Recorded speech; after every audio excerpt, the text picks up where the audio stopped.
안녕하세요. 저는 응급학과 전문 닥터 K 김근수입니다. 오늘은 좀 무거운 마음으로 영상을 준비를 했고요. 목소리도 좀 다소 좀 가라앉는 상태로 영상을 만들고 있는데요. 어저께 70대 후반의 여자 환자분이 강원도 철원에서 저희 병원으로 전원이 되었습니다. 환자분의 진단명은 코로나 폐렴이었고요. 굉장히 많은 양의 산소가 공급되어야지만 겨우 산소 포화도 90%를 유지할 정도의 환자분이었습니다.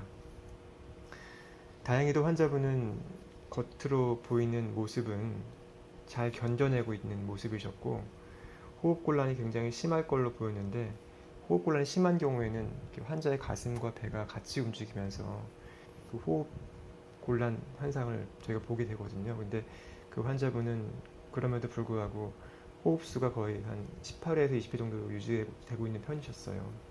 그래서 잘 견디고 있긴 했지만 저희는 금방 알 수 있었죠. 왜냐하면 ABG라고 하는 그 동맥혈 가스 검사를 해보니까 산소 농도가 잘 올라가지 않는 거예요. 산소 분압이 대략 한 60 이상은 올라가야 되는데 산소 분압이 40 정도밖에 안 되더라고요. 그래서 급하게 이제 그분이 하고 있던 산소 마스크를 하이플로우라고 하는 고용량으로 산소를 공급할 수 있는 그런 산소 공급 장치가 있거든요.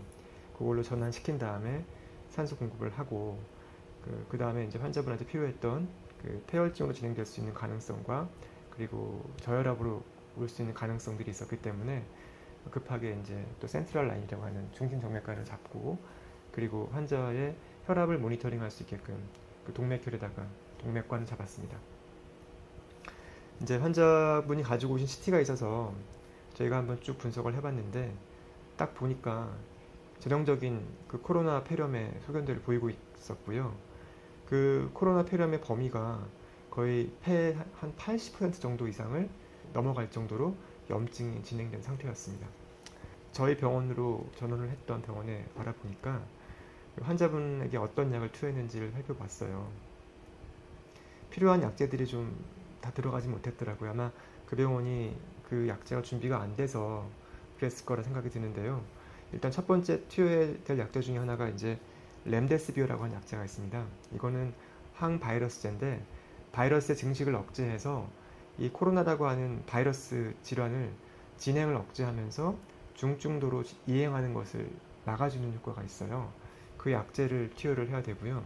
또 한 가지는 이제 덱사메타손이라고 하는 스테로이드 제제가 있습니다. 이것도 마찬가지로 병의 진행을 좀 지연시켜주는 효과가 있거든요.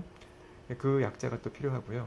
또 한 가지는 그 항응고제 중에서 크녹산이라는 상품명을 갖고 있는 약제가 있어요. 다른 약제가 쓸 수도 물론 있지만요.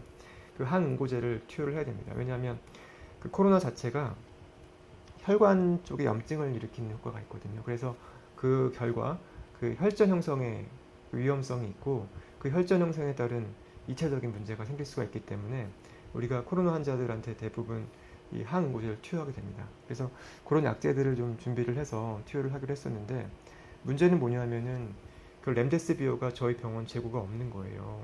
근데 그 렘데시비어 재고가 저희만 없는 게 아니라 이게 전국적인 현상입니다. 코로나를 전담했던 병원들을 제외하고는 상당수의 병원들이 렘데시비어가 공급이 원활하지 못해서 이 약제의 사용에 굉장히 많은 제약을 받고 있는 상태입니다. 그래서 일단 이 환자한테는 렘데시비어를 첫 번째는 투여가 좀 어려워서 다른 대안을 모색했고요.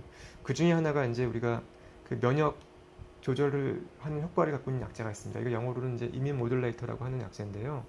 그 류마티스 질환에 쓰는 약제 중에서 그 바리스티닙이라는 약제가 있거든요. 이 약제를 투여하게 되면은 그 환자의 좀 병의 진행을 조절할 수 있는 효과가 좀 있기 때문에 바리스티닙이라는 약제를 같이 처방을 해서 환자분한테 투여를 할 수 있었습니다.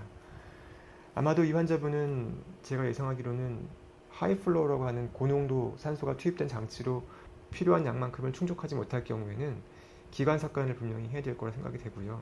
그래도 안 될 경우는 저희가 환자를 이렇게 자세를 바꿔서 배가 바닥에 가게 하고 등이 위로 가게 하는 자세를 취하게 되거든요. 그걸 우리가 그 의학용어로는 프론 포지션이라고 하게 되는데요. 그런 자세를 취하게 되면은 그 산소가 좀 더 원활하게 공급될 수 있는 그 효과가 있습니다.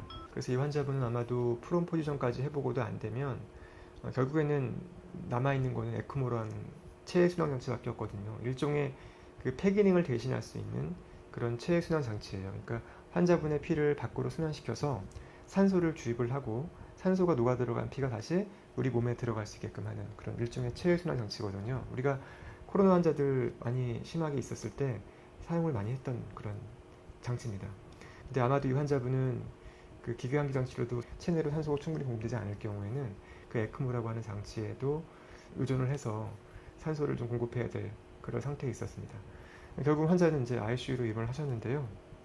문제는 뭐냐면 경증으로 가볍게 끝나는 분들도 많이 계시지만 이렇게 기저질환이 있거나 아니면 연세가 있는 분들 또는 면역 억제제를 투여하고 있는 분들 같은 경우에는 코로나에 걸렸을 때 이렇게 코로나 폐렴으로 진행이 되고 나중에는 급성 호흡곤란 증후군으로 갈 수 있는 경우가 상대적으로 일반인들에 비해 높은 그런 확률을 가지고 있는 것이죠.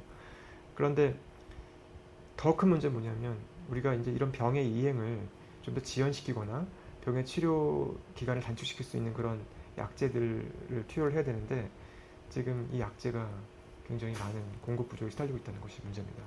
그래서 좀 현장에서는 이런 환자분들을 치료할 때 좀 어려움을 겪고 있는데요. 이런 약제들의 어떤 품절과 공급 부족의 문제는 비단 코로나 치료제에만 그치는 게 아니고요. 다른 여러 약제에도 같은 영향을 미치고 있는 게 많아요. 어떤 경우에는 갑작스럽게 객담 용해를 좀 원활하게 준 약제들, 그 약제들의 공급이 안 된다라고 온다고 한다거나 아니면 소화기 계통으로 쓰는 약제, 특정 약제가 공급이 좀 안 되기 때문에 공급 차질이 있다고 한다거나 이런 일들이 지금 계속 의료 현장에서는 비일비재하거든요. 비단 코로나 치료제에만 국한된 게 아니고요. 다른 그동안 당연하게 써왔던 약제들도 그런 문제들이 많이 있습니다. 왜 그런 공급이 잘 되고 있지 않는지 그런 부분들은 이제 식약청이라든지 그런 정부 부처에서 이 부분의 문제가 뭔지를 좀 파악을 좀 하셔서 원활하게 약제가 공급되고 환자분들이 좀 원활하게 치료를 받을 수 있게끔 그런 환경을 좀 만들어줬으면 좋겠습니다. 아무튼 문제는 지금 계속 코로나가 확산되고 있다는 것인데 각별하게 개인위생 주의를 하시고 사람들이 많이 모이는 곳 같은데 가셔야 할 경우에는 꼭 마스크를 착용하시고요. 항상 손 씻기 유의하셔서 감염병으로부터 나 스스로를 지킬 수 있게끔 하셔야 될 것 같습니다. 이상으로 응급학과 전문 닥터 K 김근수였습니다. 감사합니다.